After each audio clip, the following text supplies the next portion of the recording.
Here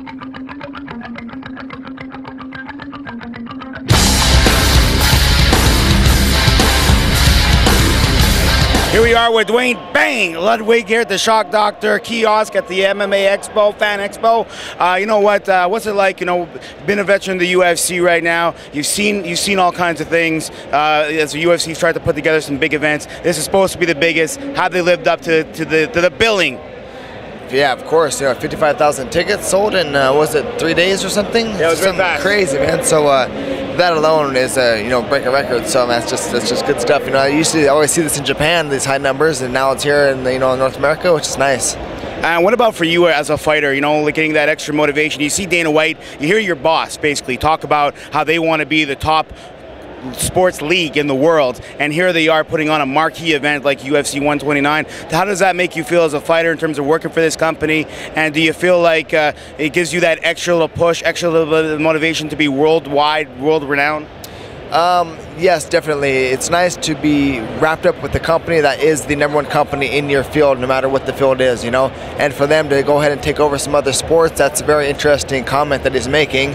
Hopefully it comes true one day, because I would be directly involved with that, and that'll just make me a little bit more special.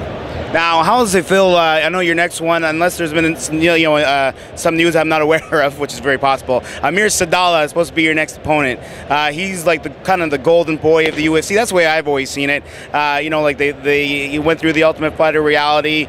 You know, he's been getting like in between the Ultimate Fighter reality show. You see him, he's got his little clips there going on where he's interviewing fighter, being part of the media. Does that give you an extra motivation that you want to take him off that poster and put yourself in there? Because you got a personality. Yeah. You know, you've got. I think, you know, he's good for what he does, what they're using him for. I would like to have some of that, you know, some of that popularity as well.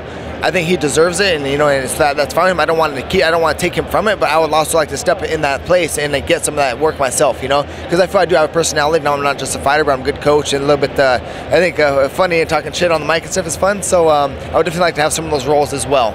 Yeah, so I mean, do you see yourself getting out of the standard kind of mold with the interviews, kind of like what we're doing, right? The mic and face, but really showing, because you were hilarious, you know, working with the fans, working with features, and really having someone actually show that side of you, that personality, where, you know what, you can call a guy a bitch and just laugh at it and have fun. Because if that motherfucker says something, I'll drop. No, I'm just playing. No. So yeah, it's definitely fun to get out there and interact with the fans, you know. And I'm a fan as well. Like, I got here early and I'm buying up all the toys and shit. And I got a bunch of toys in my house, and most of them are signed, you know. I know the fighters and stuff. So I got a bunch of autographs and everything. I started as a fan, you know, turned into a fighter. And I'm both, so it's definitely fun. Man, I know how it is when they come in, you know, meet fighters and stuff. Shit, I'm still a fan too, and then when they come in and get an autograph from me, I'm excited. Like they like me, so cool, man. Thanks for coming, you know. So it's both ways, man. It's fun, and definitely, I'm not your typical fighter, because I'm a big fan as well, and I know what their shoes are in. But it definitely works out. But I'd also like to express some of those more of the deeper aspects, you know, getting there, interviewing fighters myself, you know, and getting there and just doing other roles as far as broadcasting and whatever it is, and you know, start venturing out a little bit. All right, so well then we'll put you on the spot. Right now, the UFC has got the headline card of the UFC 129, the marquee event. George St. Pierre takes on Jake Shields. My question to you is: A, can Jake Shields even break the streak that George St. Pierre is on and win a round? And 2, can he go that step further in front of 55,000 strong and take the gold from George St. Pierre? Over to you, Bang. I think he has the tools. He's got what some of his past opponents have not brought to the table. Koscheck has it with the wrestling, but didn't use it to his full potential. If Jake Shields does it like he has in the past, like he out-wrestled Dan Henderson. I mean, come on, Dan Henderson wrestling forever, you know?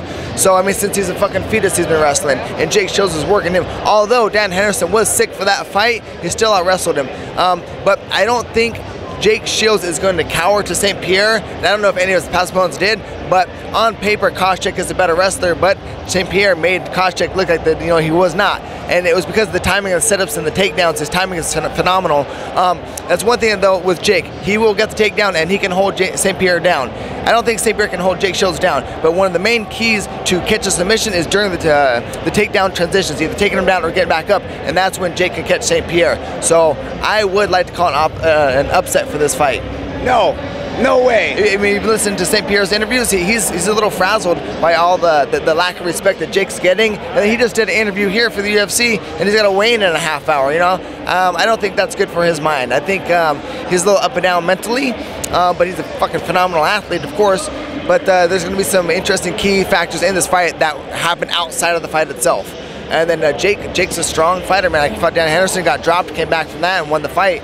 And I think he's going to bring I think he can take the gold for sure. Well, you know what? You're showing no fear. Showing no fear in the octagon. Showing no fear with your predictions. I hope you're wrong, and I hope you win on your next fight in August against Amir Sadallah. Appreciate it, my friend. All right, man.